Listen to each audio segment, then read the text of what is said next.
And welcome everybody to our Thursday night digital discussion. My name is John Harry. I'm the Programs and Marketing Fellow at the Milwaukee County Historical Society. We have just a really cool resource to share with you tonight with Dr. Joseph B. Walzer, or Joe, from the Encyclopedia of Milwaukee. One of the cooler projects to come out of the city as far as history goes, I think, and something you can utilize. And we'll get into that in just a little bit. But while we're letting people get in the door, get comfy with a cocktail, because the world is the world right now. Let me just tell you what's going on with the Historical Society in brief. Thank you to everybody who tuned in for our virtual awards gala on Monday. It was a smashing success. If you go to our YouTube channel, if you're watching there already, you can find it if you missed it. Other than that, it's still saved on our Facebook page too. We have a couple really great talks coming up. Next Thursday, we have our curator, Ben Barbera, doing a talk about Milwaukee brewing history. So obviously, beers are not optional there. And then a week after that, on October 1st, we have Genealogy 101 with our assistant archivist, Steve Schaffer. So if you've ever wondered how you can use the Milwaukee County Historical Society to figure out your family story, that's when you should tune in and you can find out. We have our politics exhibit, Better, Bigger, Brighter, 150 Years of Milwaukee Politics, on display through November at the Historical Society downtown. We're taking all the necessary precautions. We're a pretty big space too, so feel safe coming in there.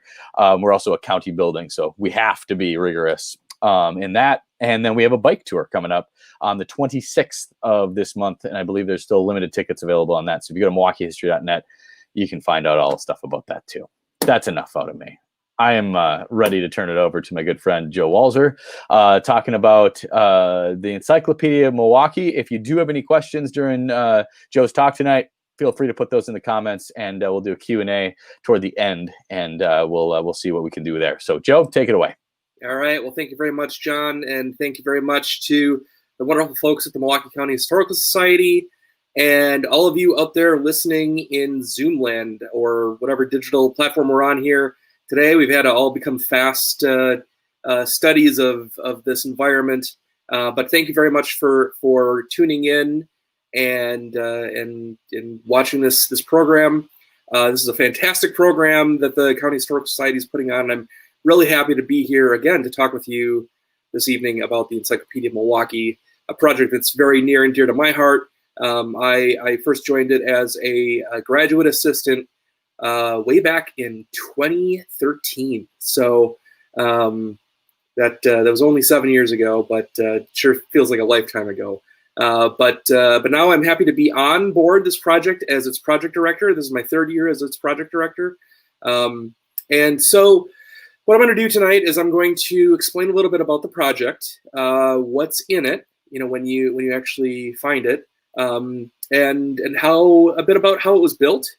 And then I'm going to highlight some of the key narratives about Milwaukee history that have come out in developing the encyclopedia and the different pieces of it. And then we'll leave some time at the end for some Q&A and maybe talk a little bit about some Milwaukee history themes, or some of the tools that are available in the encyclopedia, and some of the issues perhaps that arose with doing such an ambitious project, and this really has been an ambitious project. So first of all, what is the Encyclopedia of Milwaukee, right? Well, it's a digital urban history encyclopedia. So this is a public history project, but really for anyone who decides to use it, or anybody who's interested in studying Milwaukee history, or just curious, or whoever, it's really your first stop to be able to learn more about the city's history and the history of the entire area. That goes for researchers, students, the general public. This has been painstakingly built over the last 10 years at the University of Wisconsin-Milwaukee in the history department. Like I said, it's a public history project, right? So it's actually a public-facing piece of academic history. Which means it's also a tool that's generally accessible to the general public. We also built it in partnership with Marquette University. So two of their leading urban history and local history scholars, Jim Martin and Tom Jablonski, were our two of our senior editors, along with Amanda Seligman and Margot Anderson at UWM. And then a lot of their graduate students and other faculty members helped us build some of these entries. And we also built it with really generous funding support from the National Endowment for the Humanities, the Greater Milwaukee Foundation, and of course UWM with their support. So it was built, it's really over a decade-long project. And we'll kind of talk a little bit about why it took so long to make this thing. And it took so long because it's huge. It's a big project. It's nearly 700 entries, which are really individual essays of various lengths, offering comprehensive and authoritative coverage on key people, places, events, and themes in Milwaukee history. And so these could be really short, specific entries on things like like a specific mayor, or long, more thematic entries on things like the environment and politics. And as you can imagine, so 10 years, right? So a project like this, producing 700 entries, requires a tremendous amount of time and energy, from conceiving what's going to be included in the encyclopedia, to commissioning authors to be able to do this kind of work, editing that work, and each one of these entries went through a rigorous process of fact-checking, typically involving a series of student fact-checkers who then went through each piece of every entry and had to verify it and basically make sure that it could be it could stand up to scrutiny, public scrutiny. But then also, copy editing, image research, social media work. So this went through multiple layers of review to be able to ensure our readers that this is an authoritative encyclopedia, worthy of the information that we promise to provide. And so it also requires a lot of different people involved. I mentioned a few of our senior staff. As far as the entries go, we commissioned a lot of our authors from scholarly researchers who are experts in particular fields and topics in urban history more broadly, or have written about specific Milwaukee topics. But also, this project wouldn't have been possible without the support of other local community experts. And some of the names might be familiar, right? Like John Gerda, for instance, but also George Wagner, Carl Baer, Yance Marty, Reuben Harpole, and the list goes on. We would not have been able to produce this a project of this scope without their expertise that they've built through a lot of years of experience and research. And it's also important to note, and I think I mentioned this a couple times already, with the fact-checking, but also in writing. Our graduate students, in particular, a few undergraduate students too, participated in the writing of these entries. More than half of our entries were written by graduate and undergraduate students with faculty mentoring. And this was kind of an unexpected discovery, that a project like this could provide professional development opportunities and produce a very high quality research product for use of our readers. So in addition to the entries, which which if you go to the website, please do, you could browse. I mean, there's so many rabbit holes I've already found, myself, being as involved as I am in this project, I find myself falling down these research rabbit holes that take me to new information all the time. So in addition to these entries, we also have a media library that's currently over 1,300 paintings, photographs, postcards, other images, a map library of currently about 50 maps, I believe. Yep. And we've added in the last year or so two new features to this. First of all, a digital bibliography that includes over 1,800 sources that are available for browsing, to be able to that include not only the sources that that were used in the construction of our entries, but also sources that have gone on and been produced since we've started collecting these resources. So this is really, research in Milwaukee history is very much alive and ongoing, and we're trying to capture some of the great work that's being done to be able to provide an entry point into this ballooning field in ways that previously didn't exist. Another feature that we've just built is a series of curricular guides that we're developing in collaboration with area teachers. This is an ongoing project, and we're trying to provide a repository for new and innovative teaching practices, pedagogy that with a focus on Milwaukee and the Milwaukee area in the similar ways that the Encyclopedia of Milwaukee does, and we're trying to make it more accessible for students, but then also a more accessible tool for teachers to be able to use in their classrooms as well. So in addition to these features, another key thing that we've taken very seriously is transparency and engagement. One of the encyclopedia's key innovations was the development of features that allow for greater transparency and community engagement. And this is really what helped the Encyclopedia of Milwaukee push this field over the edge. This isn't the first urban encyclopedia. There have been others before this in New York. The first one was actually in Cleveland. You might be familiar with the Encyclopedia of Chicago. There's also another peer project in Philadelphia, the Encyclopedia of Greater Philadelphia. And the Encyclopedia of Milwaukee's key contribution were in the development of two new features, what we're calling understories, but then also kind of what we're calling the underbook as well.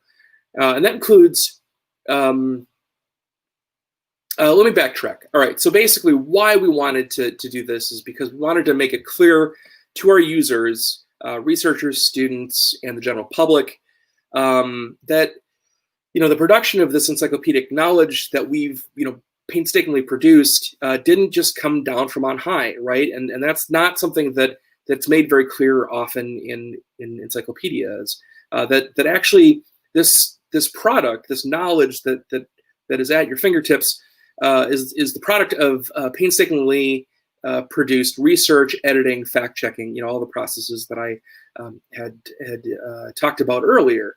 And so, how do we do this? Well, we do it through footnotes, first of all. So each entry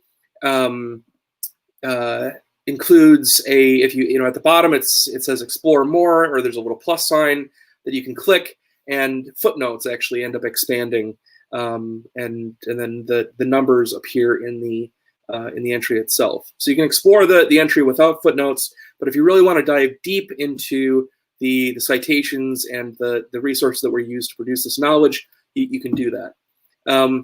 The other key innovation in that regard is the development of understories or essays that we've developed to help kind of illuminate some of the challenges and the issues that came about in the researching, editing, and development process. And if you explore some of these, as you can kind of see from the slide here, things from like editing the Encyclopedia of Milwaukee, written by our lead editor Amanda Seligman, but also like some of the problems with dealing with digital newspaper research, or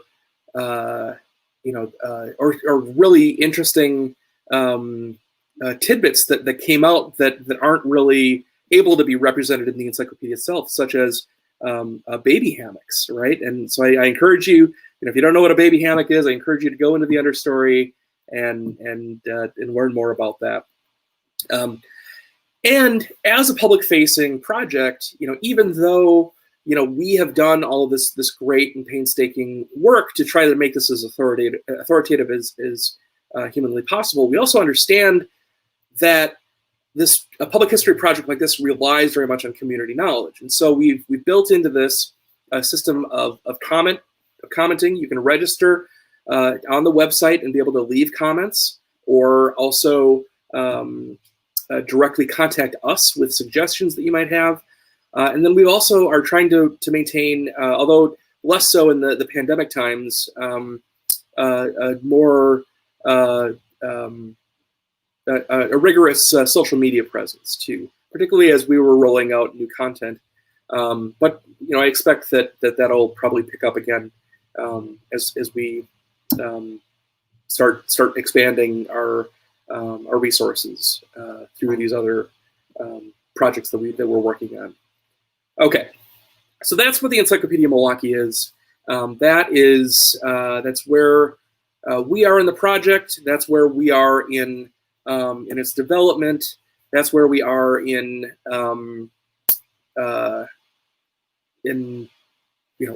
making this phenomenal tool that we can all now use to then dive deep into the city's history, right, into Milwaukee's history. So with that, what is Milwaukee?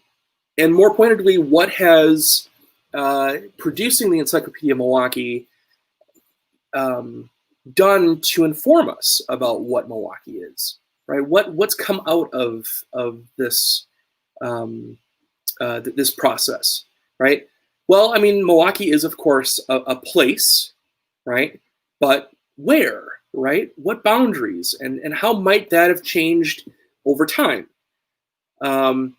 What defines a city, right? Is a city just a bunch of buildings, or is it also perhaps relationships?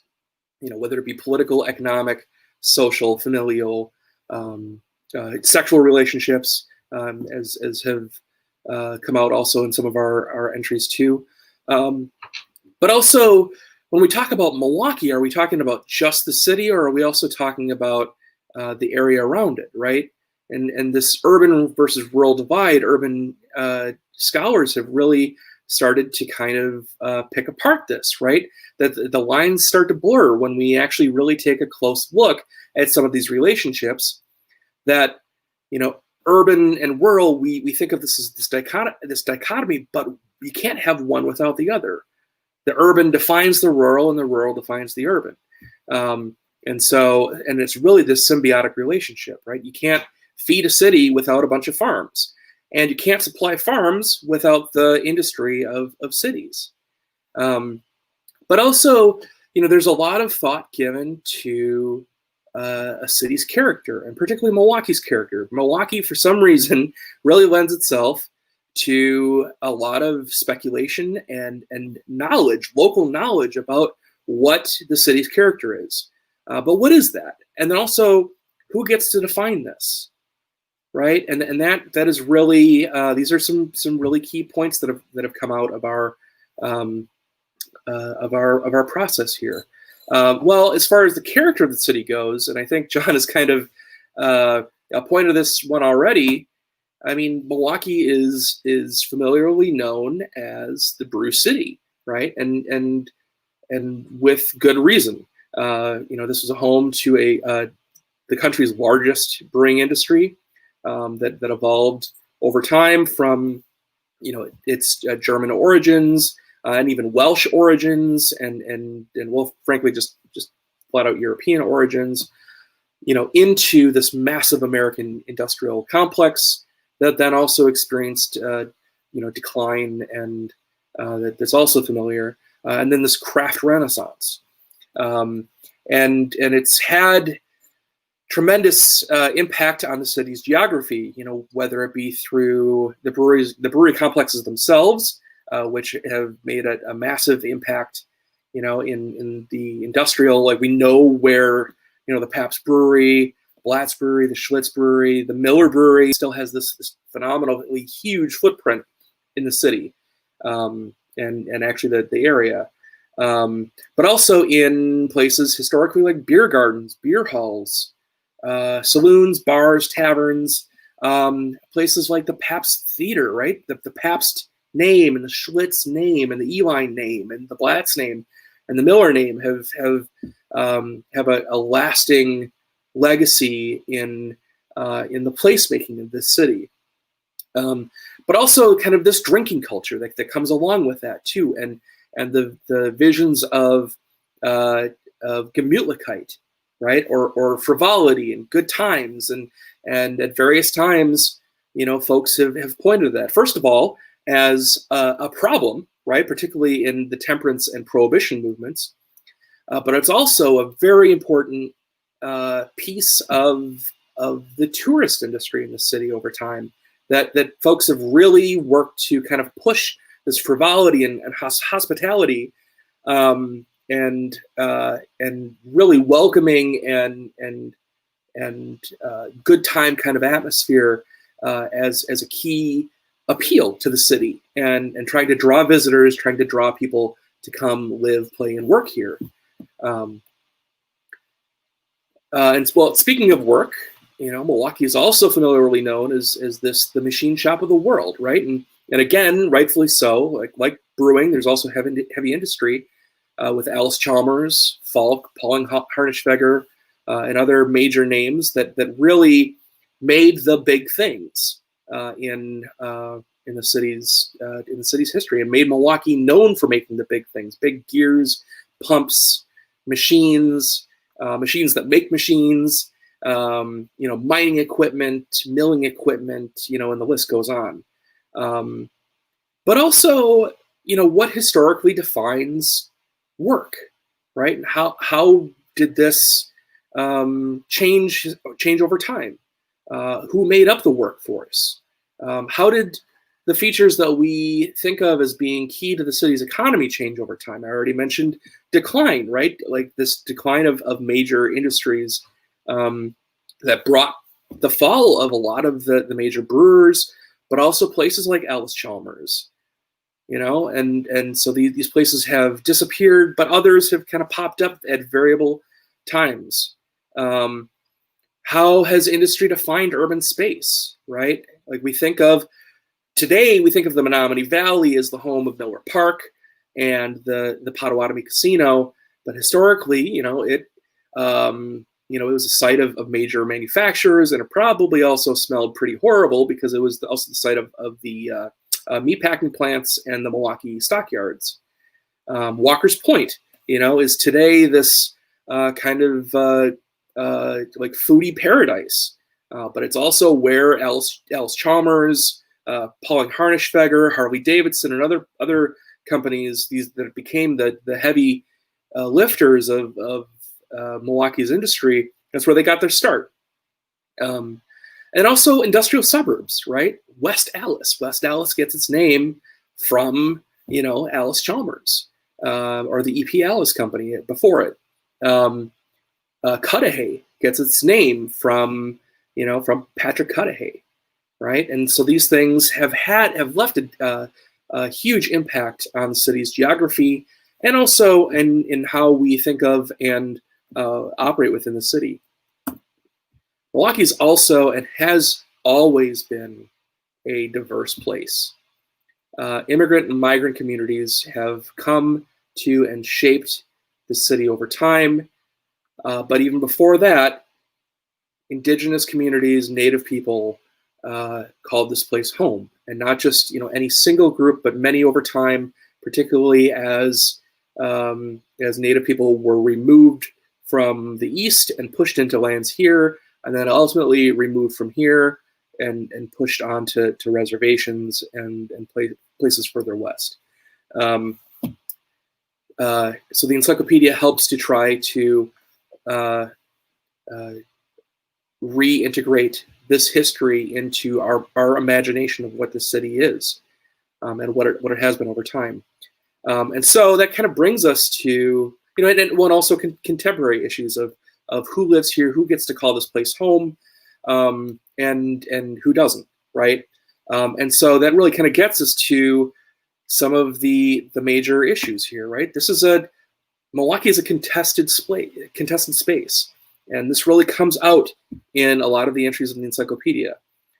And it's not a stretch to say that power and privilege have been and are unevenly experienced in the city, and that comes out in struggles between labor and capital, strikes. Workers have fought for access to better jobs, wages, working conditions, and these have been very violent at times historically. At Bayview, there was a major massacre in 1886 that some of you might know about, but also Alice Chalmers in the 1930s and 1940s. There were very violent streetcar strikes. There was also a very bitter strike at Patrick Cudahy in the 1980s, right? And so this image that I'm showing you here, this is from Alice Chalmers here in the 1930s and 1940s. We have popular images in our mind of what we think quote unquote a riot looks like in our imagination. There were pitched battles in the streets of Milwaukee throughout its history. So this is not a very new thing, and it has a lot to do with how we imagine struggle and belonging in the city. Also, key pieces here are like who has access to decent housing, education, employment, civil services, etc. And a lot of these things have historically been racially defined. This really came to a head in the 1960s here in the city, but there's been a long civil rights movement. Literally, the civil rights movement that we think of in the 60s was just a civil rights moment in this long lineage of people pushing to gain access to the services and literally just civic belonging that folks need to survive here. But also, there's key figures in this too that come out in the encyclopedia: Belle Phillips, Boyd Barbie, Father Groppe, the NAACP as an organization, the Urban League, but also beyond even just this black-white binary. As I mentioned, Milwaukee historically has been a place of indigenous people, but it's also currently a place of indigenous people. So the American Indian movement and the American Indian School have a key piece in the encyclopedia. Voces de la Frontera, UMOS, and all these groups that have really pushed to help make Milwaukee a more inclusive place. Milwaukee's also in the encyclopedia, and one of the narratives that come out is this narrative of urban change, right? So city as contested space also shapes the landscape and how we end up experiencing that landscape, right? And that this really kind of comes out with this issue of like City Hall, right? You're this long-lasting, iconic building within it, and in its construction in 1895, we kind of see, at its time, it was the tallest building in the world in 1895 when it was constructed. It's been surpassed since then by banks, basically, right? Banks and major corporations. But what it meant something at the time that a city hall would be the tallest building in the world, and it meant something for Milwaukee too. And since then, its occupants also have a key piece of how we think of and how we understand and how we access City Hall too. Who is in City Hall has a tremendous impact, not just on downtown, but also the surrounding areas, right? The borders, the aldermanic districts, neighborhoods, how we think of this. And also, to think of Milwaukee as just the city proper is not entirely true, right? It's more than just the city proper. It's as I had mentioned earlier, it's really dependent on relationships within the region, and so we call this metropolitanization. And this is driven largely from a need for space, and so issues of annexation and suburbanization are really key to the story of Milwaukee, and that you can explore through the Encyclopedia of Milwaukee, but also issues of control, right, and resistance to city politics, taxes, zoning, etc., that we see coming out of these communities as they grow and they try to figure out their own relationships to the city and the surrounding areas. And so the Encyclopedia of Milwaukee considers towns and villages like this, Schweisingerville, which we now know as Slinger, as part of Milwaukee's history, as part of the city's history. And a lot of this, agriculture, as I had mentioned, resources are key to the food supply and also the industrial economy, right? Who makes the carts? Who makes the plows? Who makes the tractors? And how do they get to the farmers, right? Coming through transportation networks that spindle off of urban areas like Milwaukee. But also, rural areas are really important to leisure. The economies of some small towns in the Milwaukee area were relied on city residents to come out and seek places to hunt, fish, and just explore nature and relax. Actually, in the up north entry in the Encyclopedia of Milwaukee, some of these issues of what is up north, what was done up north, what this concept. I mean, if we kind of think about it, it's a little abstract. I mean, it's geographic, right, north of Milwaukee or north of a certain line, depending upon who you talk to. But also, like, there's kind of this up north mentality, right? And that's really an abstract notion that we have to also explore and take into consideration. As I had mentioned, also that this is native space, right? Milwaukee and its areas, not just an economic or social relationship rooted in industry or shared culture or whatever, but it's also a project of claiming space and removal of the original peoples that were here. And so, we do tackle issues of white settler colonialism that help define the Milwaukee and its surrounding area. And we, as I had mentioned with the American Indian movement, we talk about indigenous people as still a key part of what makes Milwaukee, Milwaukee. And also with that too, the environment, right? How do we understand our relationships to the land and its resources, wildlife? So each one of those things, gets attention in the encyclopedia. Thinking about the Urban Ecology Center as being a site where folks in the city can actually gain access to and help promote and advance visions of a greener city, but also what historically has the natural landscape looked like. What are some of the wildlife that have historically been here? The rivers, waterways, all these things are really important to the city and its history and how we think of our place here. And so, the Encyclopedia of Milwaukee, I hope that little kind of foray into some of the issues that we have really kind of illuminated, hopefully have illuminated with these 700 entries, has kind of shown some of the possibilities and some of the key research possibilities that have come out of this project. And this is a project that's come out of a lot of thought, a lot of research, a lot of knowledge, a lot of engagement with people and this place. And I'd like to talk more about this hopefully with the Q&A, and we can kind of explore more about how the encyclopedia is a first stop for exploring this history, but also how we might be able to use this as a tool for moving forward with the research and thinking about the city's history.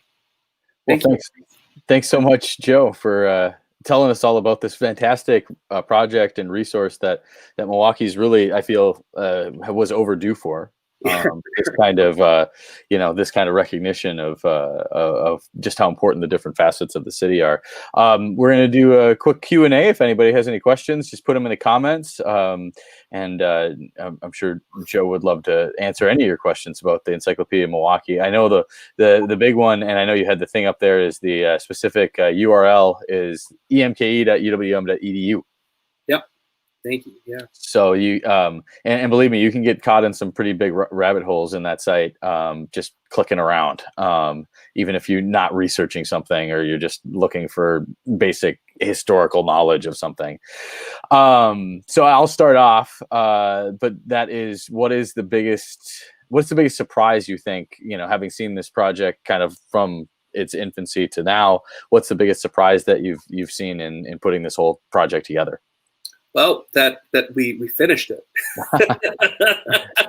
and we haven't though. Like we actually just put in a grant application to the National Endowment for the Humanities to expand and add, another, I think, 80 entries, and start revising, as new things have come to light. We've discovered that we need to start thinking through even some of the narratives that, and things change. I mean, history isn't static. History didn't stop in 2008 when we, first initiated this project. So a lot of things have happened since then, and so we're kind of working to figure out how do we reconcile that. Because part of the beautiful pieces of a digital project like this is that we can adapt to a changing historical landscape.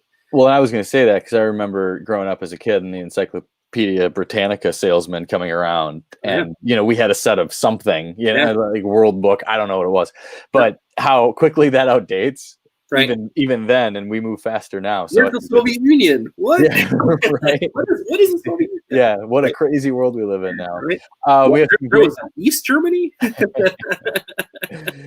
Anyways, yeah, but surprising things. I think that the most surprising, or the most fun that I had, and like surprise is kind of it's kind of a hard thing to talk about, because like it's such a like in the moment kind of thing, and like as you're going through and discovering things, I had the most fun, and I think that I learned the most from doing some of the larger, like more abstract entries. So things like outdoor recreation, I learned a lot about, just some of the smaller, everyday practices of city residents, just to, go out and, somebody ice skated from downtown all the way up to basically like West Bend on the Milwaukee River, and then had a picnic and then came back. Like it was just thinking about that as like something that the people did, is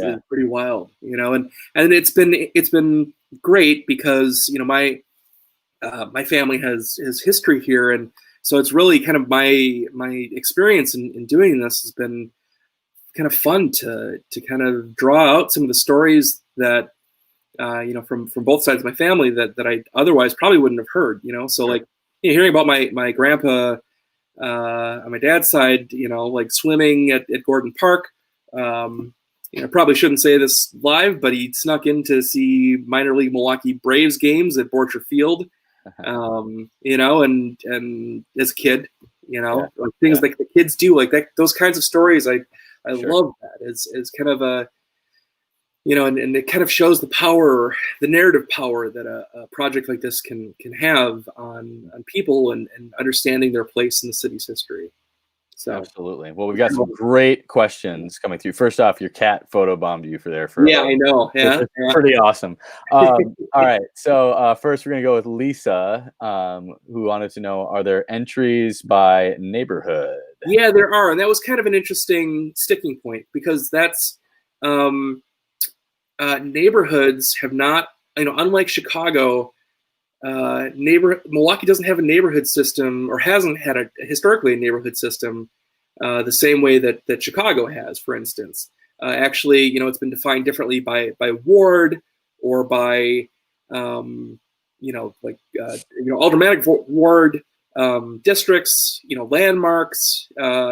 And so it was actually not until the 1990s when people really started to try to name neighborhoods. But yes, we do actually have neighborhood entries, and then so like everything that I had just said, and more you can find in our senior editor Amanda Seligman did a great job of talking about some of these issues of how do you define a neighborhood too in the neighborhood entry. So not every neighborhood, however, has gotten an entry though, and a lot of that has to do with kind of a lack of resources. Sure.